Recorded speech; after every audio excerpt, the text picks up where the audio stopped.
para nosotros un honor presentar el día de hoy en Recreando la Historia al doctor Marco Alfonso Nieto García. Él es médico cirujano de la Universidad Nacional de Colombia, especialista en patología y laboratorio clínico de la Universidad del Valle. Es docente de pregrado de la Facultad de Ciencias de Salud de la Universidad del Quindío y de la Universidad Von Humboldt de Armenia. Es docente de posgrado en Derecho Penal y Criminología de la Universidad Gran Colombia de Armenia. Formó parte del equipo creador de la emisora de la Universidad del Quindío. Es director del programa Colombia Instrumental en la Universidad del Quindío. Es director del programa de salud Caduceo de la emisora de la Universidad del Quindío. Asesor del riesgo de la Quinta División del Ejército. Ha sido rector de la Universidad fue rector de la Universidad del Quindío. También expresidente de la Asociación Colombiana de Patología y miembro de la Academia Nacional de Medicina. Es un honor tenerlo a usted, mi estimado doctor.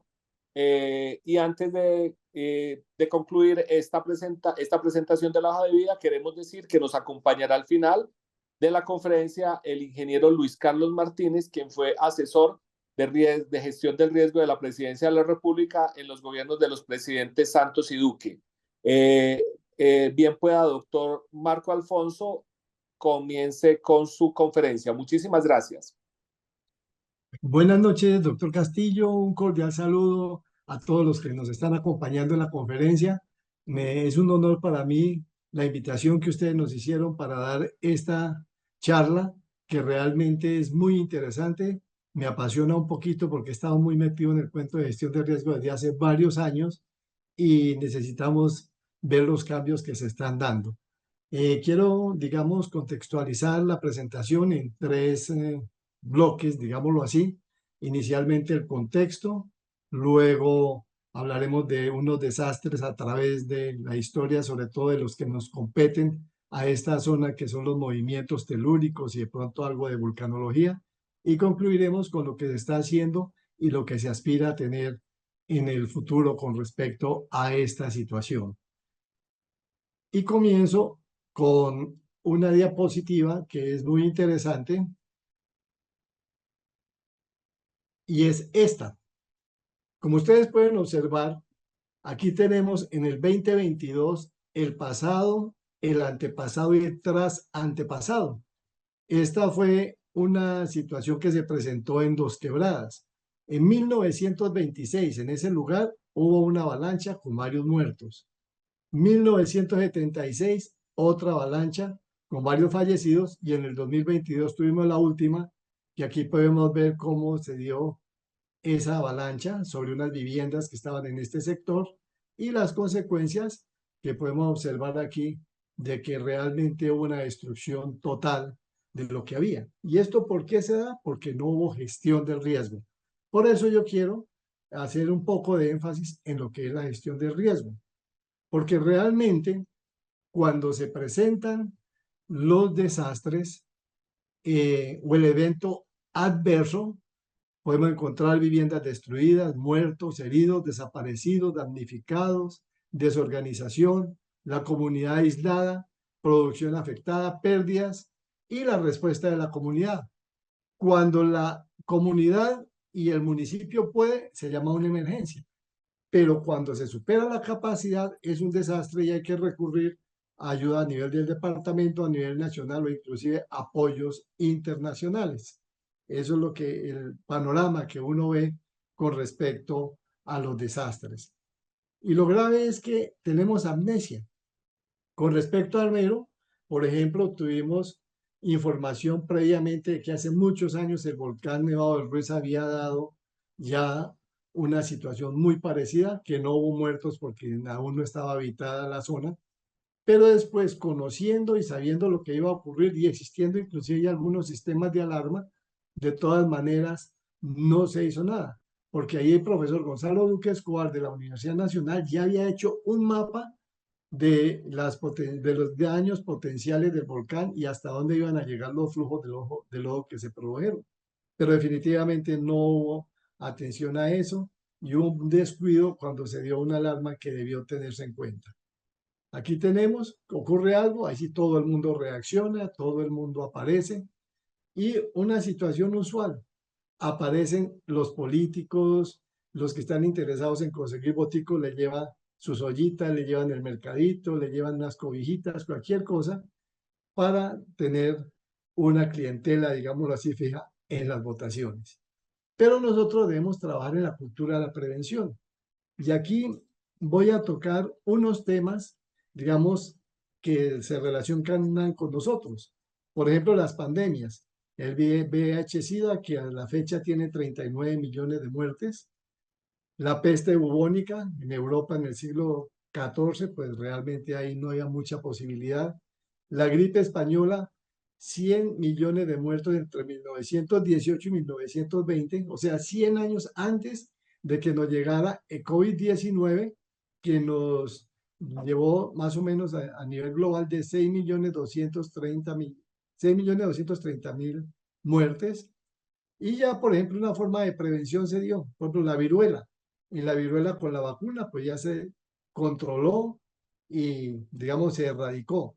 El sarampión con la vacuna, pues ayuda mucho a disminuir las muertes y las complicaciones de salud. O sea que prevención hay, lo que toca es empezar a aplicarla. Ahora, al hablar de los desastres, vamos a hablar un poquitico de la clasificación. Y habla un poco de la clasificación porque hay un término que debemos quitar de nuestro diccionario: desastres naturales. Realmente los desastres no son naturales. Naturales son los movimientos, digamos, los fenómenos que tiene la Tierra dentro de su dinámica como un organismo vivo que es.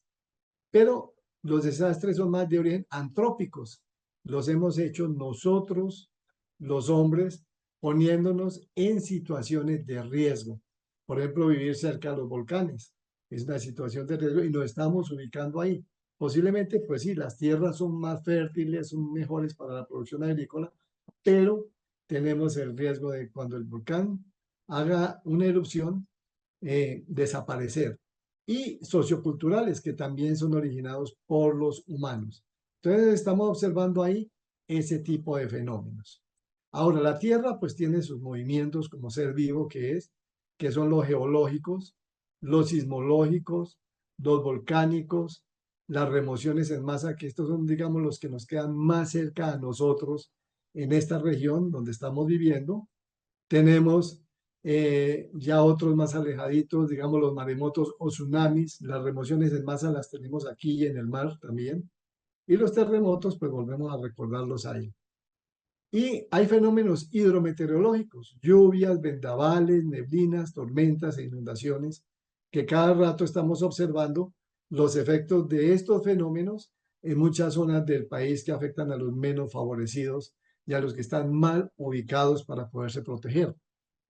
Y unos propios del hombre, invento nuestro: la guerra, subversión, terrorismo, delincuencia, incendios provocados o por descuidos, accidentes, concentraciones masivas, químicos. La industria puede llevar a muchos accidentes, ya hemos visto Bhopal y otros, y afectaciones del medio ambiente que van a disminuir la vida de otros seres como animales y plantas, y que eso va a repercutir en la calidad de vida de los humanos.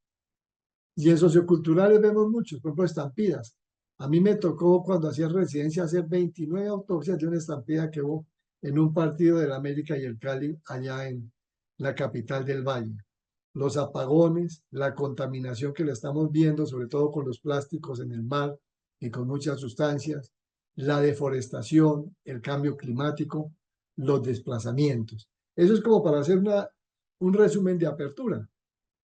Pero vamos a entrar en Colombia, pero Colombia está en el continente americano. Y en el continente americano ya existían formas de prevenir o de construir adecuadamente. Por ejemplo, sobre todo que aquí en nuestro continente y sobre todo hacia el lado del Océano Pacífico, pues tenemos riesgos volcánicos y riesgos sísmicos. Y si nosotros vamos a ver Machu Picchu, esta serie de construcciones como la que tenemos aquí en esta imagen y estas otras construcciones han sido resistentes a los movimientos sísmicos de gran intensidad. Por aquí el único elemento que se dañó fue este templo, que tuvo estas fracturas, digámoslo así, usando términos médicos, estas fracturas por un terremoto que ocurrió más o menos en 1600, pero de lo contrario no. Si nos vamos para el norte, las pirámides de México también han resistido los movimientos sísmicos.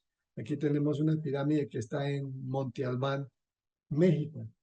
Y si vamos a nuestras culturas indígenas, Ecuador, Perú, Colombia, tenían sus bohíos construidos con techos livianos de paja, tenían toda la estabilización de ellos en madera que es flexible y también con elementos vegetales construían las paredes que en caso de movimientos sísmicos no había daños mayores y no había afectación de la salud de las personas. O sea que ya había una cultura de prevención en nuestro continente. Pero llegaron los españoles, nos trajeron las tejas de barro pesadas, trajeron el adobe para las construcciones que no tolera los movimientos que hace la tierra, los movimientos ondulatorios o vibratorios, de cualquier forma que haga la tierra, no los toleran y por eso esas viviendas empezaron a ser un factor de riesgo para quienes las habitaban. Aquí vemos ese ejemplo de ese muro, aquí vemos cómo la lluvia deteriora este tipo de construcciones. Algunos ingeniosos inclusive mezclan un tipo de construcción con otro. Y si miramos esta imagen, salió en la prensa de algo que ocurrió en Medellín, en una urbanización, donde al lado de una piscina se presentó un derrumbe. No hubo prevención, no hubo gestión del riesgo. Si miramos nuestro país, el mapa de Colombia, nosotros tenemos los riesgos sísmicos. Y los riesgos sísmicos, como lo muestra el mapa, tenemos alta probabilidad de tener riesgos sísmicos donde está en rojo. Todo el occidente del país, o sea, la cordillera occidental, parte de la cordillera central que está por esta zona, y la cordillera oriental hasta llegar a norte de Santander. Y para precisar un poquito más, veamos que nosotros estamos con bastante riesgo. Aquí tenemos esta zona que está marcada más roja que lo demás, porque es la zona de más riesgo en el centro del país y esta hacia Santander. Entonces vemos que hay realmente riesgo de sismicidad alto. También tenemos los volcanes, nuestros hermanos los volcanes que nos aportan todos los abonos necesarios para la agricultura. Ellos también pues nos generan riesgos. Ustedes allá en Manizales pues tienen el volcán Nevado del Ruiz.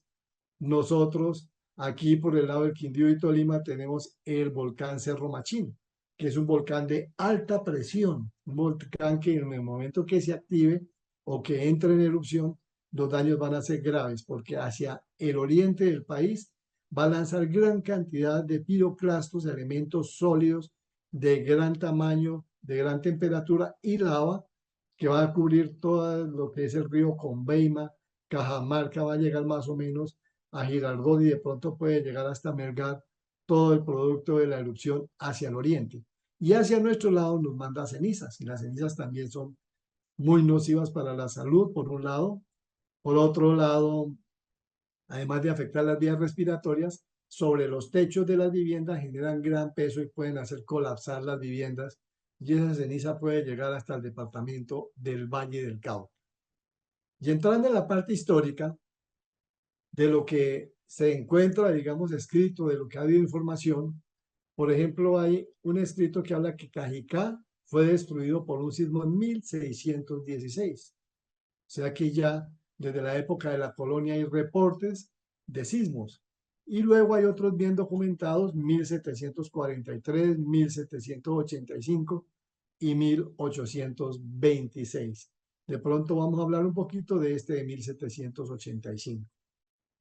Entonces, la predicción, realmente no se puede predecir un sismo. Sabemos, por ejemplo, que en nuestra región se pueda presentar otro sismo, pero no tenemos fecha ni hora. O sea que eso es inesperado, pero hay unos ciclos de más o menos 20, 25 años de que presenten eso de acuerdo a lo que se ha visto, pero realmente no puede decir qué ocurre. Pero tenemos aquí una anécdota, pero es interesante, que es esta frase: el 31 de agosto de un año que no diré, sucesivos terremotos destruirán a Santa Fe. Eso lo dijo el padre Francisco Magallo en 1827. Y resulta que un 31 de agosto de 1917 hubo un terremoto en Bogotá que produjo bastantes daños. Entonces, esa fue una coincidencia. Dicen que fue la maldición del padre porque habían violentado el Templo del Santísimo en la capital de la República, una capilla que queda al lado de la Catedral de Bogotá. Fue una coincidencia, pero eso no nadie puede predecir cuándo va a ocurrir un sismo. Aquí, estas son predicciones, pero ya de tipo técnico.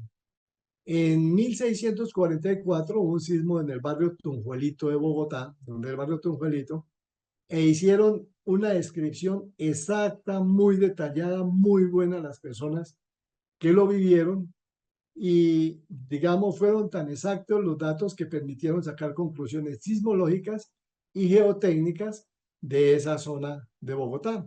Recuerden que inclusive el barrio Tunjuelito se inundaba mucho hasta hace poco tiempo que le hicieron algunos arreglos. Y aquí tenemos un terremoto que hizo historia. Este salió en la Gaceta de Santa Fe de Bogotá.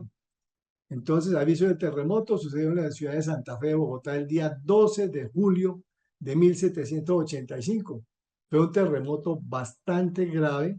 Se cayó una iglesia. Aquí prácticamente esta noticia muestra que el templo se cayó. Se salvaron 3 personas que se arrinconaron al lado de un confesionario y una señora embarazada.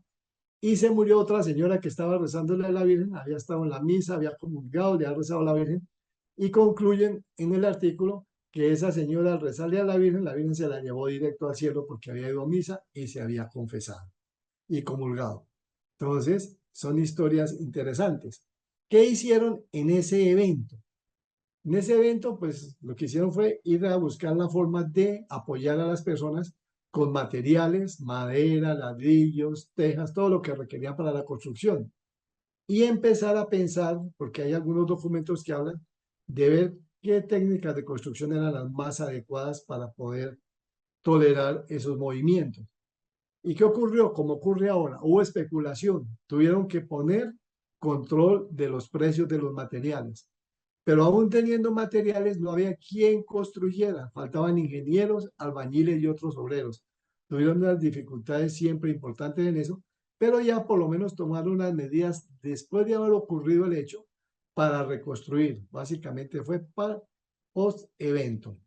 Y por aquí hay una lista de varios eventos ocurridos en el centro de Colombia, en el páramo de Chingaza en 1743 y en 1785, en Chocó en 1826, Timaná, Huila en 1827, el páramo de Sempapaz en 1917, Valle de Tensa en el 28 y en el 67 en Vega Larga, Huila, con daños entre intermedios y severos. Y aquí tenemos uno que fue de pronto el que abrió ya la historia de la gestión del riesgo. Fue el terremoto de Cúcuta del 18 de mayo de 1875. Muy interesante, así quedó Cúcuta. En la escala de Mercalli sería un 12 porque quedó totalmente arrasada. Así era una de las calles de Cúcuta antes del terremoto y es muy interesante. Ese terremoto ocurrió a las 11:15 de la mañana y en cuanto a energía estuvo 7.3 en la escala de Richter, epicentro Cúcuta. Vean la fuerza del terremoto, afectó Cúcuta, área metropolitana, Villa del Rosario, Los Patios, San Cayetano y el Zulia y el estado Táchira en Venezuela y se sintió en Bogotá y Caracas, o sea que una onda sísmica de gran energía que llevó a la destrucción de Cúcuta. Y hay algo premonitorio, según lo que dice la literatura, que desde 1 o 2 días antes había ausencia de aves posándose en ese sector, que hubo la desaparición de aguas de varias quebradas y termales que hay en la región.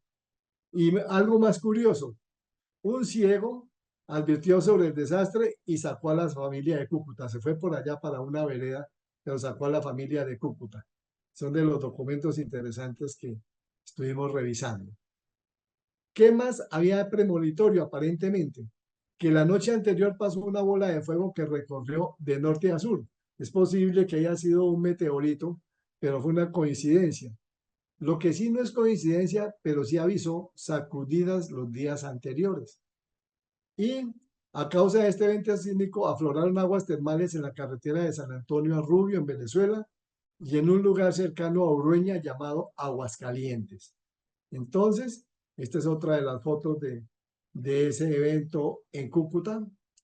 Y pues estuvieron buscando las ayudas, pero se dieron cosas muy curiosas. Ayudó más Venezuela inicialmente por la cercanía, pero es interesante. Por ejemplo, en carta fechada 12 de junio de 1875, dirigida al general Antonio Guzmán Blanco, presidente de Venezuela, por de parte del general José Antonio Baldo, él pidió apoyo para Cúcuta y para la zona de Táchira. Este terremoto ocasionó para los habitantes de la villa la destrucción total. Hubo una pérdida en esa época, ¿no? De 10 millones de pesos y un retroceso de la región de 2 a 3 lustros, porque la reconstrucción demoró más o menos 15 años para volver a tener viviendas y de calidad adecuada. Este templo también lo destruyó el terremoto. Y siguiendo las situaciones claves, pues vimos, hubo señales premonitorias en ese evento, pero como ocurre en toda parte, orden público alterado. Yo recuerdo cuando el terremoto de Armenia, cómo se desorganizó la cuestión, los robos, los atracos, esculcar las casas, los cadáveres, bueno, una situación horrible. ¿Qué hizo el Estado? El alcalde de Cúcuta huyó, sacó la mano y se perdió. El gobernador del estado de Santander dispuso de 10.000 pesos para empezar a desarrollar, digamos, el proceso de atención de las víctimas. Hubo colaboración de gobierno central, claro, estaba en Bogotá, bastante demorada la situación, pero fueron colaborando y fue fundamental, sobre todo para atender a las víctimas y controlar el orden público, el general venezolano Juan Bautista Araujo, que después fue designado como general activo del Ejército de Colombia porque apoyó de una manera muy importante esa situación. Entonces fue interesante ver cómo un extranjero ayudó de una manera positiva. ¿Qué más hizo Colombia? Entonces se organizó la Comisión Nacional de Socorro, presidida por el presidente, el doctor Santiago Pérez Manosalva, el arzobispo de Bogotá, el gobernador del estado de Cundinamarca y funcionarios y particulares. Entonces ellos ya estuvieron en Cúcuta, llevaron ayuda, llevaron dinero, llevaron ingenieros, llevaron personas que fueron empezando a resolver la situación. Eh, los gobernadores, pues también de los otros estados ayudaron y el Congreso hizo, digamos, aprobó recursos para socorrer a esa zona de Colombia. Entonces, ¿qué? Ahí empezaron los primeros pasos en gestión de riesgo, la enseñanza en los colegios. Entonces, una circular del Ministerio de Instrucción Pública se le leía a todos los estudiantes del país y los maestros estaban obligados a que le dieran esa información a los niños de lo que había ocurrido y pensando en que pues podían ocurrir otros eventos parecidos. Entonces hacían la descripción de Cúcuta, les contaban cómo se destruyó la ciudad, e informaron de cuáles eran las causas de los sismos, hablando de los fenómenos naturales, todo lo que ocurre. Recordaron algunos sismos que ya habían ocurrido en Colombia y al mismo tiempo con esto motivaban a los padres de familia, a los profesores de todos los colegios de Colombia y a los mismos niños a mandar ayudas para los niños de Cúcuta, o sea que por ahí también llegaron apoyos. Y encontramos otros terremotos, ese fue con el que se empezó. El 31 de enero de 1906, en la frontera entre Ecuador y Colombia, se registró un sismo que hasta hoy es el más fuerte que se ha registrado en la historia de la humanidad. Posiblemente lo supere un sismo que hubo hace poco tiempo en Chile, pero hasta el momento se sigue considerando como el más fuerte. No hay, digamos, datos de cuántos murieron, de qué ocurrió.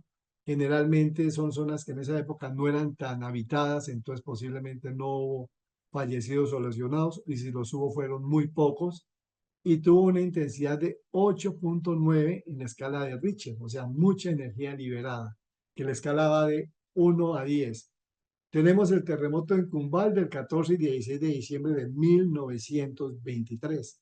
también fue un terremoto bastante interesante. Y aquí tenemos fotos de ese terremoto, las personas por aquí abandonadas andando, aquí también algunas viviendas parcialmente destruidas. Entonces, ahora ese sitio lo conocen como Pueblo Nuevo. Hay varios documentos que hablan de ese terremoto. Aquí tengo imágenes de terremotos en la frontera, 14 de diciembre, terremoto en Cumbal. Son documentos que se pueden encontrar en la Biblioteca Nacional. Ahora, vamos a ver cómo es la evolución. De 1910 a 1950 ya se empezaron a tomar algunas medidas científicas, ya se empezaron a hacer estudios, ya hubo, digamos, sucesión de sismos, ya vieron que había sismos y precursores y había réplicas después de los sismos. Ya pues empezaron a llegar los primeros sismógrafos que podían, digamos, dar alguna orientación. Y también vieron que con los sismos que se presentaron en esa época, hubo deslizamientos con represamientos en los llanos orientales que represaron varios ríos, generaron inundaciones y algunas dificultades, y eso que los llanos orientales realmente no son de alto riesgo sísmico. Entonces, en 1917, entre el 30 y 31 de agosto, nació la sismología en Colombia. Y aquí hay algunos personajes importantes. Un personaje muy importante que los sismólogos y los geólogos lo reconocen, y es el padre Jesús Emilio Ramírez, en el año 1940. Él es un jesuita, y recuerden, los jesuitas si tienen chance de estudiar, hacer carreras y todo eso. Pues él estudió en Estados Unidos, en la Universidad de San Luis, en Estados Unidos, y en su tesis doctoral trató de hacer unas experiencias para ver cómo podían detectar huracanes con los sismógrafos. Ya existían los sismógrafos, de los huracanes todavía no había forma de monitorearlos, no había forma de seguirlos como se hace ahora. Entonces él estaba tratando de hacer con esos sismógrafos mecanismos y forma de poder lograr detectar los huracanes. Y cuando regresó a Colombia, entonces fundó el Instituto Geofísico de los Andes Colombianos, adscrito a la Universidad Javeriana, que es un instituto que aún existe. ¿Qué otras cosas se han hecho en Colombia con respecto a la gestión del riesgo? Entonces, con respecto a la gestión del riesgo, se fundó la Cruz Roja en 1917. Yo creo que muchos de nosotros que estudiamos algo de historia de la medicina, el médico Hipólito Machado, de Bogotá, que era miembro de la Academia Nacional de Medicina y profesor de la Universidad Nacional de Colombia, y otra serie de médicos y docentes de ciencias de la salud, fundaron la Cruz Roja en 1917, pero no era adscrita a la Cruz Roja de Suiza como entidad universal, sino que la organizaron como una entidad para, digamos, paramilitar que apoyara el manejo y el tratamiento de los heridos en la Guerra de los Mil Días. Ya terminada la Guerra de los Mil Días, pues la Cruz Roja siguió atendiendo eventos de desastres, de todas las dificultades que se presentaran en el país. El gobierno daba algún apoyo, las personas también, y ya más adelante pues entró a formar parte de la Liga de la Cruz Roja Internacional. Pero la Cruz Roja no era suficiente, ella apagaba incendios, atendía todo lo que estaba posteriormente, pero no daba abasto. En 1967 nació la Defensa Civil, también como una agrupación paramilitar para apoyar las fuerzas militares, pero le dieron funciones de apoyar a la comunidad en emergencias y desastres, y ya reforzó la situación, digamos, de atención post-desastre, nada de prevención. En 1979 se dio el terremoto del Gran Caldas, y entonces ya aquí se empezaron a organizar algunas situaciones. Se armó el Comité Nacional de Emergencias. Entonces estaba el presidente de la República, los ministros del despacho, directores de Defensa Civil y la Cruz Roja.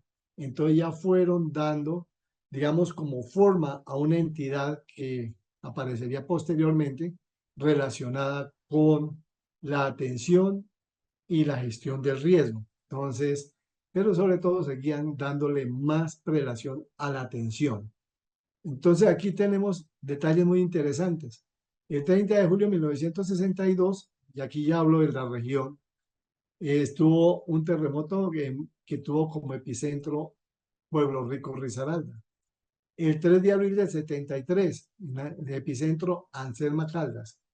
El 23 de noviembre de 1979, este es muy importante, este terremoto. Este terremoto es muy importante porque hubo como 500 personas heridas y unas 200 o 300 fallecidos y abrió el camino para hacer los estudios que llevaran a crear las normas de sismo resistencia. Por eso ahí le puse el asterisco. Ahí empezó ya otra gestión, digamos, de prevención, una gestión de prevención, la sismo resistencia, que poco a poco ha ido mejorando. Los ingenieros colombianos han ido aumentando, digamos, la experiencia y mejorando las normas de sismo resistencia. El 25 de enero de 1999 fue el terremoto, el último terremoto del eje cafetero, que nos afectó mucho a Armenia y Pereira especialmente, y que nos sirvió mucho haber tenido la experiencia de Armero, de una parte, de otra parte de pronto un poco la experiencia de Popayán. Y lo más interesante es que mientras en Armero se desintegraron las familias, porque algún oficial del ejército llegó, dijo, los viejitos para allí, las viejitas para allá, los niños para aquí, las niñas para allá, dispersó las familias y eso fue un problema grave porque muchas personas no han vuelto a encontrar a sus familiares, muy pocos han logrado por coincidencias y ahorita por las redes lograr reubicarse. Y dentro de las anécdotas que uno ve trágicas y cómicas, por ejemplo, una pareja que la señora llevó el certificado de función del marido, ella se fue a vivir a Bogotá y se volvió a casar por lo católico. El marido terminó en Cali, también llevó el certificado de función de la señora y se volvió a casar. Y un día en una de esas reuniones que hacían para recordar en Armero la tragedia, se encontraron las dos con sus dos familias, o sea, los dos estaban vivos. Entonces, aquí en el Quindío hubo algo muy importante. Hicimos muchos simulacros, yo siempre prevención, simulacros de accidente aéreo, terrestre, incendios, y formamos a la gente y cada uno tenía una función especial. Y precisamente no hubo desaparecidos, no hubo familias desintegradas y hubo atención oportuna y movilización adecuada de las personas. Aquí de pronto tuvimos dificultades por casos donde no atendieron sugerencias. La Universidad del Quindío hizo con sus estudiantes tesis de grado o trabajos de grado sobre vulnerabilidad de las instituciones de la región. ¿Y qué sucedió? Se dijo que la policía debía reforzarse, que la Facultad de Ingeniería de la Universidad de Quindío debía reforzarse, el hospital debía reforzarse, bomberos debían reforzarse, alcaldía debía reforzarse. Y lamentablemente, solamente el hospital e ingenieros y la Facultad de Ingeniería se reforzaron, los otros no. ¿Y qué ocurrió? Se colapsó bomberos, no perdimos tres bomberos que estaban encargados de manejar el helipuerto en la cancha de la Universidad del Quindío, que los había entrenado la Aeronáutica Civil. Perdimos la policía que nos iba a coordinar entre el centro de salud de la universidad y el hospital para desplazar pacientes. Entonces, ahí, ¿por qué? Porque no cumplieron con la norma de prevenir y no lo hicieron porque como no era solicitado por ellos, sino una tarea de los estudiantes, no le pusieron mayor atención. Pero nosotros hemos seguido trabajando en gestión de riesgo. Nosotros, pues yo como oficial y otro grupo de personas, en los batallones de ingenieros se tienen los pelotones de atención, digamos, de desastres más que todo, pero nosotros ya estamos empezando a trabajar en prevención. Y, y entonces, a través de todas las tareas que hemos desarrollado, se activó la Brigada de Ingenieros de Atención y Prevención de Desastres del Ejército Nacional de Colombia. Eso fue precisamente ahorita, digamos, recién pasada la pandemia. Pero ya tenemos dos batallones, uno en la costa norte, el VIADE en Tolemaida, y estos oficiales, suboficiales y soldados no solamente están trabajando en la atención porque también están haciéndolo en prevención. Aquí tenemos, por ejemplo, el grupo USA, que es un grupo acreditado internacionalmente y reacreditado recientemente, que estuvo en Turquía y ha estado en otros sitios del mundo haciendo actividades. Hay un médico ahí, ortopedista y un anestesiólogo que hacen cirugías por ahí en condiciones difíciles cuando hay personas con las extremidades aprisionadas y que toca amputarlos para poderlos rescatar, pero sí ha funcionado muy bien. Y la Universidad del Quindío ha venido haciendo un trabajo también muy importante, y es que con ingenieros militares y con, digamos, las docentes de la Facultad de Ciencias de la Salud, a estos soldados, estos son soldados de ese batallón que les comento de Tolemaida, les hemos dado formación más avanzada en primeros auxilios, RCP certificado por la AJA, solamente, solo manos, pero certificado por la AJA, que es muy importante. Los hemos entrenado en lo que es atención del parto, entonces esto también es importantísimo que ellos lo tengan en cuenta, entonces les han dado esa formación. Con la Facultad de Ingeniería se les ha dado formación en la parte de comunicaciones y en la gestión de identificación de factores de riesgo, porque ellos no pueden a veces ubicarse en zonas de riesgo, entonces se les ha dado eso. Y también para que ellos detecten cuando no hay problemas en general, pero que estén haciendo alguna otra actividad, detecten factores de riesgo, los identifiquen, los informen a sus comandantes y ellos a las autoridades competentes para que tomen medidas de prevención. Entonces, un trabajo que ha sido interesante y que ha funcionado, ha venido funcionando bien. Y ahorita en Colombia nosotros tenemos el Sistema Nacional para la Prevención y Atención de Desastres, que mal que bien ha tenido un papel muy importante, sobre todo en la gestión del riesgo. Este sistema de atención está ahí, el sistema nacional, está la Unidad Nacional para la Gestión del Riesgo de Desastres de la Presidencia de la República de Colombia, que tiene precisamente como objetivo la implementación de la gestión del riesgo, atendiendo las políticas de desarrollo, coordinar el funcionamiento, dirigir el Sistema Nacional de Atención de Desastres y, digamos así, buscar que haya más seguridad a nivel nacional en ese sentido. Entonces, esta unidad, que ahorita les muestro cómo nació, tiene un sustento legal que es la Constitución Política de 1991.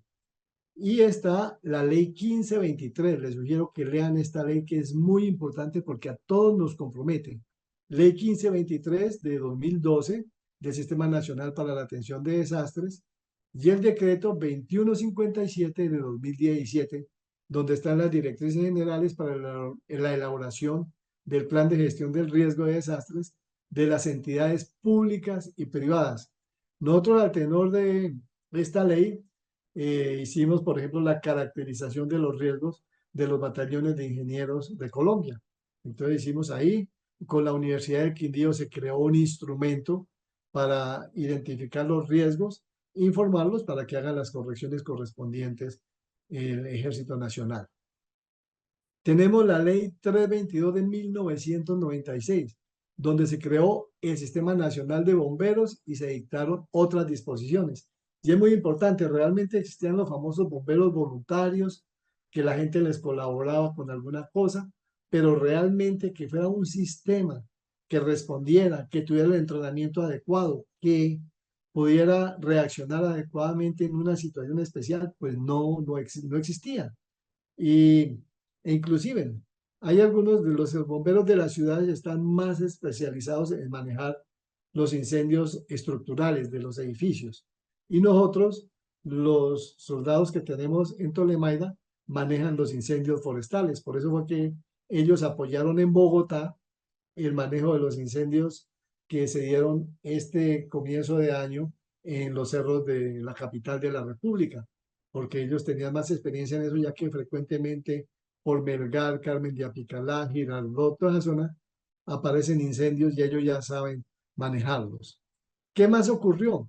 Está la ley 388 de 1997, por la cual se crea el Plan de Ordenamiento Territorial. Importantísimo. Realmente cada uno construía donde quería, donde le parecía, pero ya con estudios que están haciendo las facultades de ingeniería, sobre todo los ingenieros civiles, están zonificando las zonas de los distintos municipios para ver dónde se puede construir y dónde no se puede construir. Ahí nosotros hemos visto peleas de los, por ejemplo, alcaldes con los concejales o con los consejos municipales, porque cada uno tiene un criterio diferente, pero aquí hay que aplicar ese criterio científico y no el criterio político. Está el decreto 321 de 1999 por el cual se adopta el Plan Nacional de Contingencia contra Derrames de Hidrocarburos, Derivado y Sustancias Nocivas en Aguas Marinas, Fluviales y Lacustres. Nosotros aquí en el Quindío tenemos la dificultad muy importante con los accidentes de los vehículos que llevan productos químicos. Afortunadamente, después de que el túnel empezó a funcionar, disminuyeron, pero se crearon normas, qué hacer, cómo hacerlo, que el vehículo lleve una cartilla que muestre cómo se debe neutralizar la sustancia, qué debe llevar un neutralizante de esa sustancia. Bueno, un montón de cosas muy interesantes que tiene ese decreto con respecto a la movilización de sustancias químicas y además las que pueden generar las fábricas y que por los alcantarillados o por las calles pueden terminar también contaminando las aguas.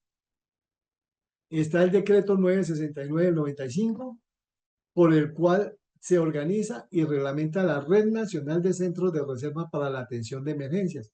Esto es muy importante. Ya todo municipio debe tener una bodega, digámoslo así, con material para resolver los problemas que según su situación geográfica, según sus riesgos, se puedan presentar y apoyar a la comunidad que sufre las consecuencias de algún evento. Entonces, ya se tienen bodegas a nivel nacional, a nivel departamental y a nivel municipal. Posiblemente municipios muy pequeños no lo tienen, pero de todas maneras eso se debe estar trabajando. Está el decreto 93 de 1998, que ese decreto adopta el Plan Nacional para la Prevención y Atención de Desastres, que es precisamente prevenir. Entonces, en la gestión del riesgo de desastre, que es un proceso social, hay formulación, ejecución, seguimiento y evaluación, políticas, estrategias, planes y programas, y debe haber conocimiento para reducir el riesgo de desastres. Hay que conocer qué ocurre en cada parte y contribuir a la seguridad y bienestar de las personas y al desarrollo sostenible. Objetivo principal, salvar vidas. Entonces, aquí ya, como para ir finalizando, podemos decir que esta es la evolución de la formación de nuestro sistema de protección, digamos así, llamémoslo así, de gestión del riesgo. Entonces, se habla precisamente que en 1978, en la época del presidente Julio César Turbay, se presentó terremoto y tsunami. Entonces se creó el Fondo Nacional de Calamidades y se dieron normas para su organización y funcionamiento. Y ustedes recuerdan que en la época de Belisario Betancur hubo dos problemas graves, por no decir tres: la avalancha de Armero, el sismo de Popayán y obvio el problema del Palacio de Justicia. Entonces, ahí ya se siguieron adelantando otra serie de medidas para mejorar la prevención. Ya en la época del doctor Barco hubo una oleada invernal, hubo deslizamientos en Villatina, que todos lo recordamos. Entonces, aparece, con el SIMPAD, el decreto 919 del 89 que les mencioné, se organizó el Sistema Nacional para la Prevención y Atención de Desastres, que era lo importante, lo que se debe hacer. En la época del presidente César Gaviria, fenómeno del Niño, se creó el Plan Nacional para la Prevención y Atención de Desastres. En la época de Ernesto Samper, fenómeno del Niño, avalancha del Cauca del río Páez, que gracias a un sacerdote radioaficionado no hubo muertos porque él avisó rápidamente y la población se movilizó. Tenemos el de nosotros en la época del doctor Pastrana, el terremoto del eje cafetero, que ya se empezó a hacer, como decía, un estadio comunitario.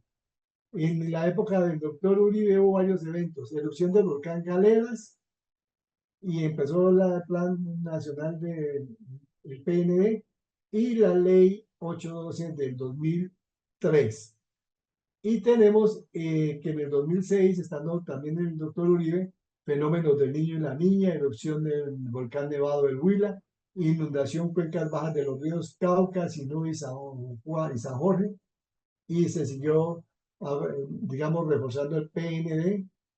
Y en el 2010, el fenómeno de la niña, en la época de Juan Manuel Santos, el fenómeno del niño, que también se dio uno y otro, y se siguió trabajando el sistema nacional con la ley 1523 del 2012, que es la ley que les sugiero que les den una miradita.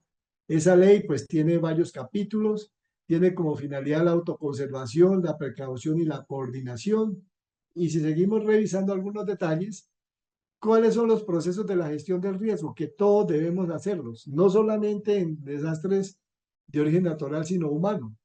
Conocimiento del riesgo para identificar y caracterizar los escenarios de riesgo, analizar los riesgos, monitorear el riesgo y comunicación del riesgo. Conociendo esto, se pasa a la reducción del riesgo, donde hay una intervención prospectiva para evitar que ocurra, intervención correctiva de lo que haya que corregir y protección financiera, billete para lo que se necesite, haciendo la reducción y de pronto si hay manejo de desastres tener también plata.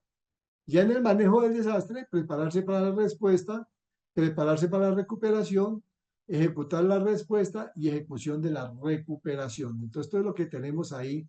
Y aquí tenemos la estructura del Sistema Nacional de Gestión de Riesgo de Desastres. La Presidencia de la República con la Unidad Nacional, y aquí está el director de la unidad con el Comité de Conocimiento del Riesgo, vea, Comité de Reducción de Riesgo y Comité de Manejo de Desastres. Y los gobernadores, pues a nivel departamental, tienen su fondo y su bodeguita que les comentaba, Consejo Departamental para la Gestión de Riesgo. Los alcaldes también tienen el Consejo Municipal para la Gestión del Riesgo. Todo lo interesante aquí, y recalco, vean la Ley 1523 de 2012, que en el artículo segundo dice de la responsabilidad. La gestión del riesgo es responsabilidad de todas las autoridades y de los habitantes del territorio colombiano. Y nosotros debemos ir trabajando los planes de gestión, que esos los comenzamos como los familiares, en nuestro barrio, en nuestra empresa, en nuestros hospitales, en nuestras IPS, en los colegios, en las universidades, y estar pendiente porque puede ocurrir alguna contingencia que uno no tiene certeza si va a ocurrir o no, o puede pasar a una emergencia que ya requiere atención de mayor envergadura. Entonces nosotros debemos asegurarnos, tener bien hechas las cosas para que no tengamos dificultades, ponernos un casco bueno, porque si no nos protegemos bien no vamos a tener la seguridad, por eso hay que tener la protección necesaria para prevenir el riesgo. Y aquí les cuento, la Universidad del Quindío tiene la maestría en gestión de riesgo de desastres. Quienes quieran matricularse, está en convenio con la Universidad Tecnológica de Pereira. Y ahora hay un evento en Cartagena, 28, 29 y 30 de agosto, donde se va a hablar precisamente de comunidades resilientes a los desastres por la vida. Esto era más o menos un resumen que tenía con respecto a la gestión del riesgo. Hay mucho más, pero con esto pues les doy una pequeña información y una gran motivación. Entonces quedo atento a preguntas y inquietudes, o si de pronto mi teniente Martínez está por ahí, que se tome la palabra. Doctor, muchas gracias. Excelente la conferencia sobre riesgos. En este momento damos el paso al ingeniero Luis Carlos Martínez, quien fue asesor de riesgo de la Presidencia de la República de los gobiernos del presidente Santos y Duque, para que nos haga el comentario de orden. Adelante, ingeniero. Muchas gracias, doctor. Excelente la conferencia, muy didáctica y nos hizo un gran repaso del pasado y el presente y que tenemos que estar preparados para los desastres próximos que tengamos en nuestro país. Y sobre todo evitar las consecuencias negativas, que es lo que necesitamos con la gestión del riesgo. Ya por lo menos nosotros en salud, el riesgo biológico lo estamos manejando bien y creo que la pandemia que acabamos de vivir nos ayudó a reforzarlo, porque ahora sí estamos bastante cuidadosos. Entonces nos toca ya en otros ámbitos donde nos desempeñamos.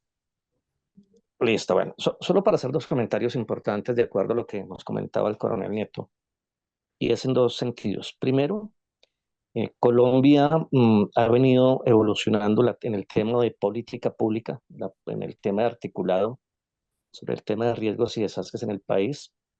Desafortunadamente, a través de experiencias significativas no deseadas, como lo mencionaba, con varios eventos desafortunados que hemos tenido y que nos ha obligado a replantear las acciones del gobierno y las acciones del Estado frente a cómo abordar la problemática de los riesgos y los desastres en el país. Uno de los aspectos para resaltar precisamente ha sido en la época de los 90, en la época de los 80, donde las actividades del orden del gobierno nacional estaban más orientadas hacia la atención, hacia la respuesta. Realmente era una política donde éramos más reactivos, donde la tarea de hacer asistencia, orientada en dos aspectos a la asistencia humanitaria, a través de dos instituciones importantes, como lo mencionaba mi coronel ahora, que era la Cruz Roja Colombiana y la Defensa Civil Colombiana, o una escrita al Ministerio de Defensa y otra al ente privado. Sin embargo, con el tiempo nos dimos cuenta de que definitivamente teníamos que cruzar un poco la forma de pensar, la forma de reaccionar frente a ellos. Y Armero fue uno de los eventos que ayudó, digamos, a replantear una necesidad de política pública para el Estado colombiano, debido a que cuando ocurrió Armero, pues nosotros estábamos amparados ante la ley novena del, 90 del decreto número 3489 de la ley novena del 79, donde ese decreto precisamente se orientaba a la creación de comités de emergencia. Inclusive se creó el primer Fondo Nacional de Emergencia de Suministros y Auxilios y se definía por primera vez el término de desastre. A pesar de que teníamos un título dentro de un decreto, pues la verdad no fue suficiente debido a que toda la responsabilidad en ese entonces recaía sobre la defensa civil. Ningún, digamos, otro estamento del Estado público tenía, digamos, una responsabilidad compartida o corresponsabilidad frente al tema. Solo la Cruz Roja por sus antecedentes como una ONG, como un sector privado, y por supuesto los cuerpos de bomberos que en ese entonces no estaban organizados bajo el manto de un sistema.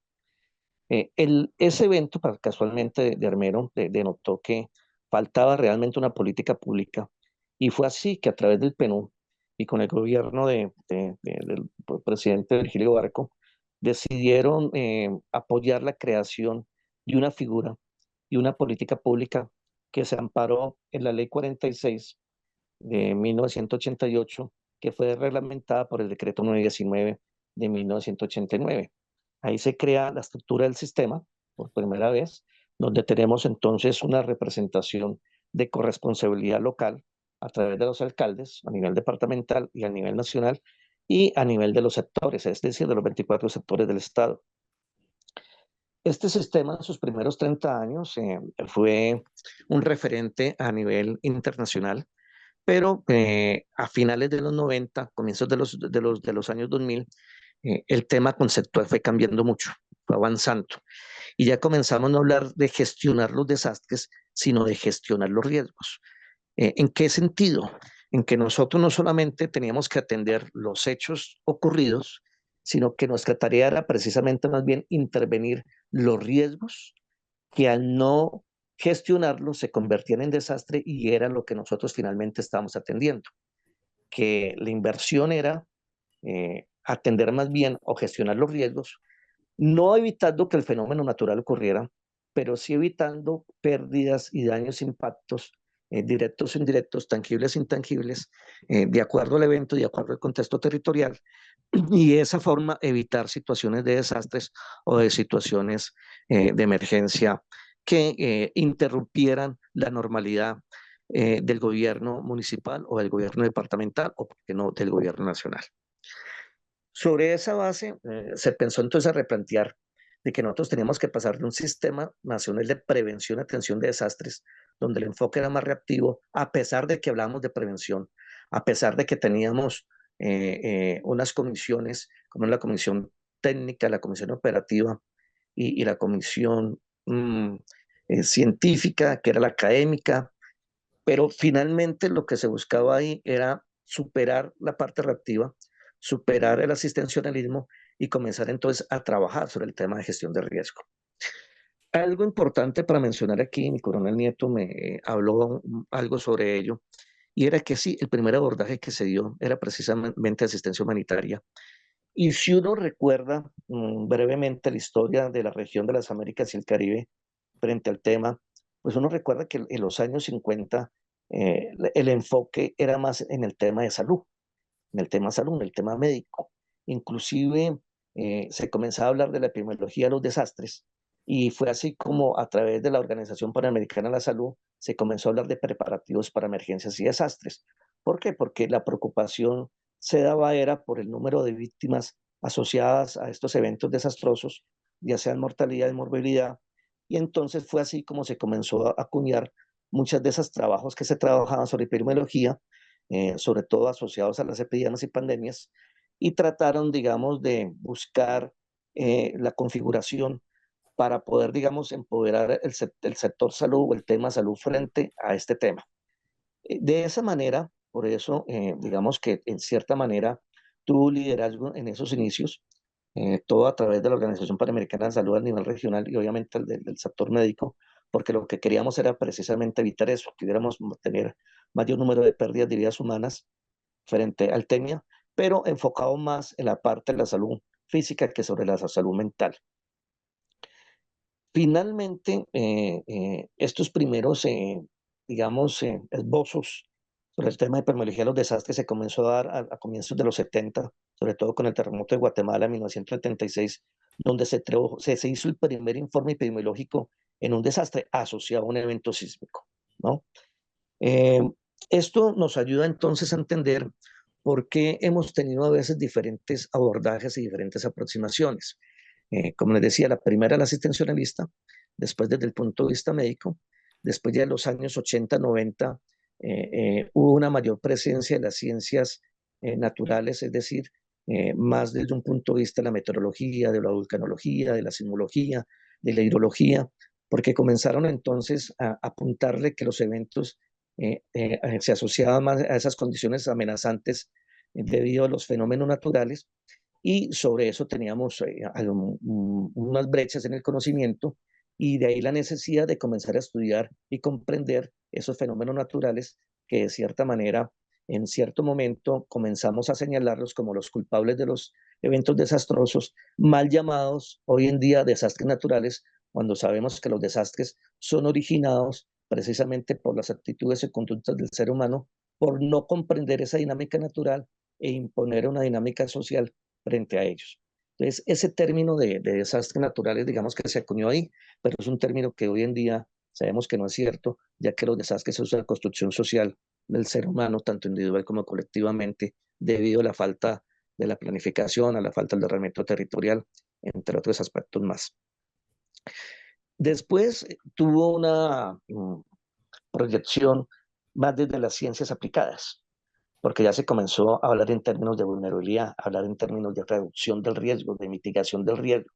Entonces se comenzó a hablar más del término ingeniería para tratar entonces de intervenir la vulnerabilidad, ya que estamos conociendo las condiciones amenazantes que son de los factores que componen la condición de riesgo, que ustedes recordarán que el riesgo está compuesto por tres factores que la amenaza, la exposición y la vulnerabilidad. Y entonces en términos de reducción se comenzó a hablar más de las ciencias aplicadas. Pero hoy en día somos conscientes de que la gestión de riesgo es un proceso social y lo estamos trabajando entonces desde una forma más holística, donde todas las áreas del conocimiento tienen que contribuir precisamente al conocimiento, a la identificación, conocimiento y comprensión de estos riesgos y darles esa capacidad de dimensionarlos precisamente para poderlos medir y poderlos intervenir.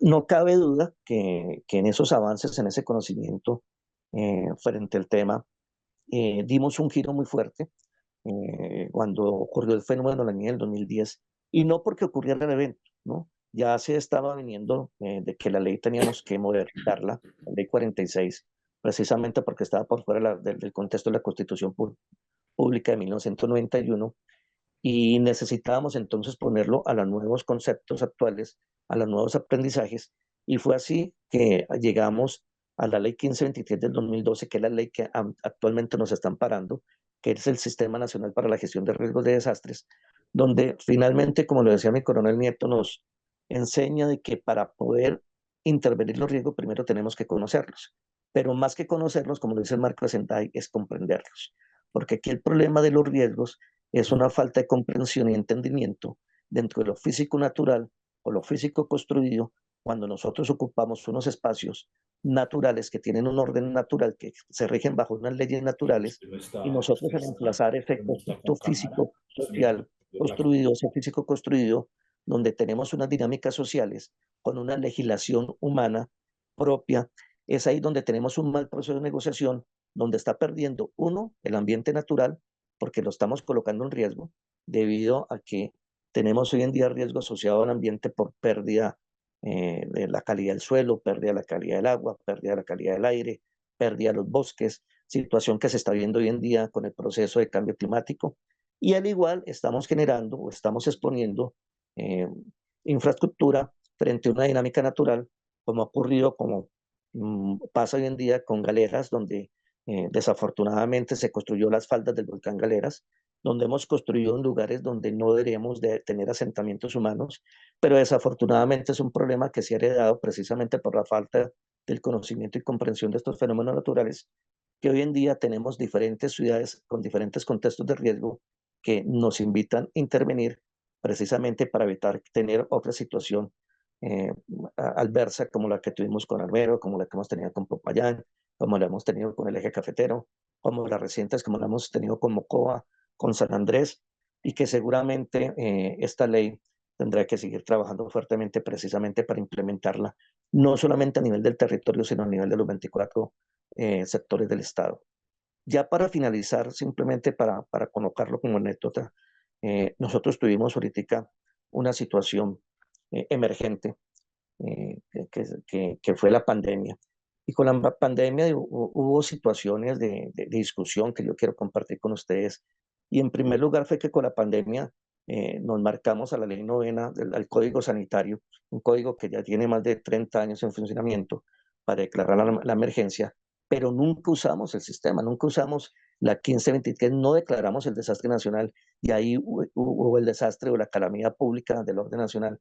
Y ahí fue, la verdad, una dificultad entre el sector salud y el sector de la gestión de riesgos y desastres, precisamente porque creíamos que la pandemia no hace parte de la gestión de riesgo y por supuesto que hace parte, es una situación emergente, es un riesgo emergente que inclusive hoy a través de la Organización Mundial de la Salud lo estamos viviendo con la nueva alerta o declaración sanitaria que se acaba en un par de días y es ahí donde nosotros tenemos que ampararnos en una legislación, en una política que está bien constituida, que es la ley 1523 del 2012. No sé si tendrán alguna inconveniente, me excusan. eh, lo que tenía preparado no se los pude mostrar por falta de conexión, pero a través del celular estoy tratando de transmitir estas pequeñas ideas. Muchas gracias, muy clara su complemento. Abrimos la discusión para las personas. ¿Quién quiere realizar alguna pregunta? Bien, pues, doctor Jair. Muchas gracias. Mire, es evidente cómo en esta visión que nos han dado los profesores de hoy tan completa, la cantidad de avances, de instituciones, de disposiciones legales que se han creado. Realmente que hemos avanzado mucho. Pero a mí me inquieta personalmente algo que sigue sucediendo en el país, que se nos ha vuelto una pandemia, la mortalidad de los motociclistas. No sé si es que no hay la suficiente legalización para ponerlos en cintura o algo nos falta hacer, pero abre uno un periódico todos los días y hay uno o varios motociclistas aquí en Manizales, en el departamento, en todas partes. Yo quisiera llamar la atención sobre esto y si los expositores tienen algo para comentar en este sentido como preventivo, me gustaría oírlo. Bueno, doctor, yo creo que una situación importante con los motociclistas, porque también es gestión del riesgo, es el problema de educación. Primero, las escuelas que forman a los motociclistas parece que no les dan la información necesaria ni adecuada para operar esos equipos en los que se transportan. Y como segunda medida, otros usuarios de la vía también afectan el desplazamiento de los motociclistas. Ahí va de lado y lado, pero realmente la mayoría de las imprudencias, de acuerdo a lo que ve uno en algunas estadísticas, está dada por el lado de el mal manejo de la moto por el que está conduciéndola. Y eso necesita, digamos, las normas existen, yo creo que falta más control y mejor formación cuando les están dando los cursos para conseguir su licencia de conducción. Gracias, doctor. Gracias, Solo doctor, para muy aportar el amable. comentario, Gracias, hay doctor, que muy recordar que amable. la ley 1523 de gestión de riesgo de desastres solo asocia los fenómenos naturales y aquellos antrópicos no intencionales. Y cuando estamos hablando de accidentes de motociclistas, que como lo dice muy bien el doctor, no son pocos y ocurren en todo el país, es un hecho que definitivamente se tiene que enfrentar por fuera de la ley 1523 porque está asociado a eventos de accidentes intencionales debido a que precisamente por mala conducción, por conducir en estado de embriaguez y otras cosas más, problemas de señalización, problemas del mal estado de las vías, entre otras. Pero eso es una tarea que se tiene que trabajar desde el sector, no solamente el sector transporte, que es el que tiene, digamos, responsabilidad a través de sus vías terciarias, primarias y secundarias como en vías y mejorar las capacidades y la legislación frente a ella. Yo creo que en esto hay que trabajar muchísimo más porque los índices siguen aumentando, por supuesto. Hoy en día son más las personas que están accediendo a este recurso, a movilizarse en las motos y cada vez por eso es el mayor el número de víctimas mortales frente a ellas.